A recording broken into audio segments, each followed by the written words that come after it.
በሀገራችን የባህል ሙዚቃ ታሪክ ውስጥ የማይረሳ አሻራ ጥሎ መድረኮችን በወርቃማው እስክስታውና በደማቅ ድምጹ ሲያደምቅ የኖረው በብዙሃን ዘንድ ሰሜ ባላገሩ በሚለው የቁልምጫ ስሙ የሚታወቀው ድንቅ አርቲስት ሰማኸኝ በለው ከዚህ ዓለም በሞት ተለየ።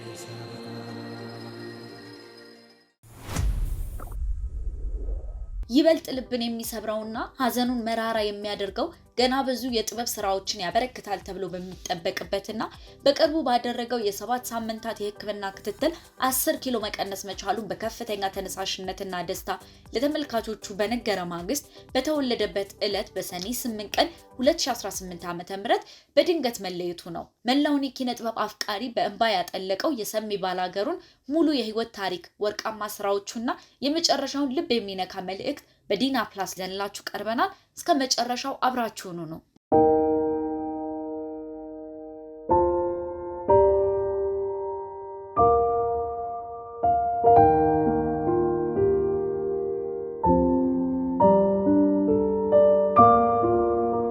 የተከበራችሁ የዲና ፕላስ ተከታታዮች ዛሬ ሀገራችን ኢትዮጵያ ሌላኛውን ታላቅ የጥበብ ልጇን የባህል ሙዚቃ አምባሳደሯን በሞት ያጣችበት መርዶ ተሰምቷል። የባህል ሙዚቃ ሲነሳ ስሙ ቀድሞ ከሚነሱት ጥቂት ከያንያን መካከል አንዱ የሆነው ድምፃዊ ሰማኸኝ በለው በደረሰበት ድንገተኛ ህመም ምክንያት በሕክምና ሲረዳ ቆይቶ በተወለደበት ዕለት ህይወቱ ማለፉን የቅርብ ቤተሰቦቹ አረጋግጠዋል። ይህ ዜና ከተሰማበት ሰዓት ጀምሮ በማህበራዊ ሚዲያ ላይ ትልቅ ድንጋጤን የፈጠረ ሲሆን በርካታ አድናቂዎቹ፣ የሙያ አጋሮቹና መላው የኢትዮጵያ ህዝብ ጥልቅ ሐዘናቸውን እየገለጹ ይገኛሉ።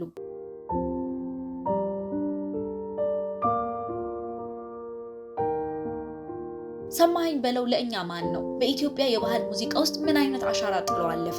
ወደ ኋላ መለስ ብለን የዚህን ድንቅ ሴት ጥበብ ታሪክ እንቃኛለን።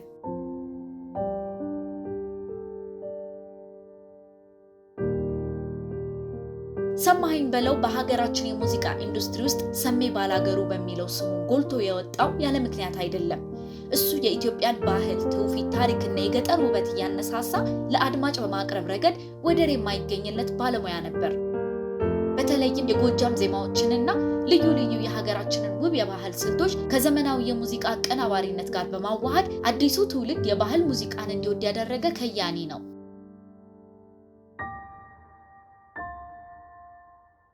ዘፈኖቹ በሙሉ መልእክት ያላቸው፣ የሰውን ስብዕና የሚገነቡ፣ ፍቅርንና አንድነትን የሚሰብኩም ናቸው። መድረክ ላይ ሲወጣ ያለው ጉልበት፣ የማይደክመው ውብ እስክስታውና ከተመልካች ጋር ያለው ጥልቅ ትስስር ሰማኸኝን በሁሉም የኢትዮጵያ ማህበረሰብ ዘንድ ተወዳጅና የተከበረ አርቲስት አድርጎታል።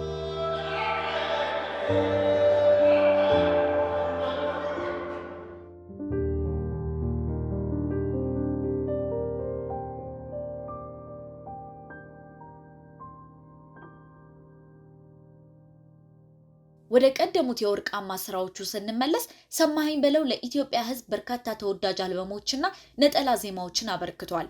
በየሰርጉ በየበዓላቱና በየደስታው መድረክ ላይ የማይጠፉት የእሱ ስራዎች ዛሬም ድረስ ትውልድ እየተሻገሩ አብረውን አሉ።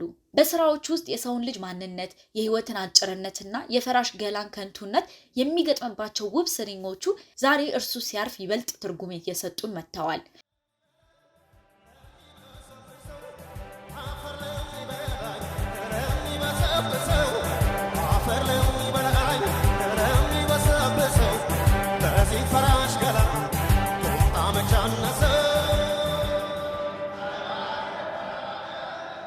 ሰማኸኝ በሙዚቃዎቹ ብቻ ሳይሆን በስነ ምግባሩም ጭምር በሙያ አጋሮቹ ዘንድ እጅግ የሚወደድ ትሁትና ለሙያው ትልቅ ክብር ያለው ሰው ነበር።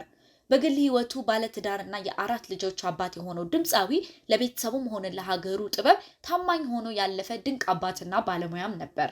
ይህንን ሐዘን ይበልጥ መራራና ለማመን ከባድ የሚያደርገው ደግሞ ከመሞቱ ጥቂት ቀደም ብሎ የነበረው መልካም ተስፋው ነው። ሰማኸኝ በለው በነበረበት የክብደት መቀነስ ፈታኝ ጉዞ ላይ በ7 ሳምንታት የሕክምና ክትትል ብቻ 10 ኪሎ መቀነስ መቻሉን በከፍተኛ ተነሳሽነትና ደስታም ገልጾ ነበር። በወቅቱም ሕክምናውን በቅርበት ለሚከታተሉት ባለሙያዎች ያለውን ትልቅ ምስጋና እያቀረበ ለተመልካቾቹም ጥረቴን አበረታቱኝ፣ እወዳቸዋለሁ በማለት ያሳየው የትህትና መንፈስ የብዙዎችን ልብ የነካ ነበር።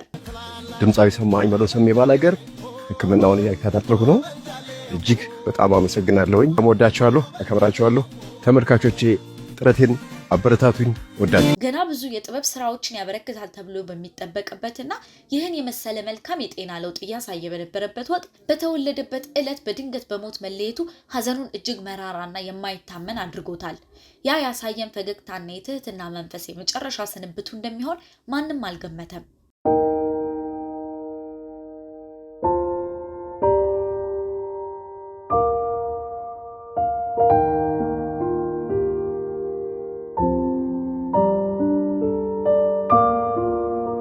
የተከበራችሁ የዲና ፕላስ ተከታታዮች ድምጻዊ ሰማኸኝ በለው ወይንም ሰሜ ባላገሩ ለሀገራችን የባህልና የዘመናዊ ሙዚቃ እድገት ያበረከተው ውብ አሻራና ያሳየን መልካም ስብዕና ሁልጊዜም በኢትዮጵያውያን ልብ ውስጥ በክብር ሲታወስ ይኖራል።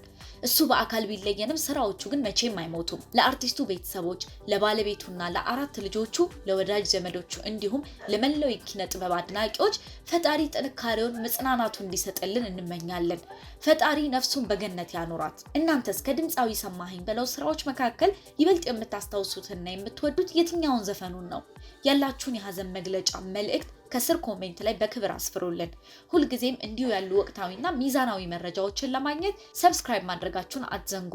ለባለ ታሪካችን መጽናናትን እየተመኘን በሌላ መረጃ እስከምንገናኝ ሰላም ቆዩ።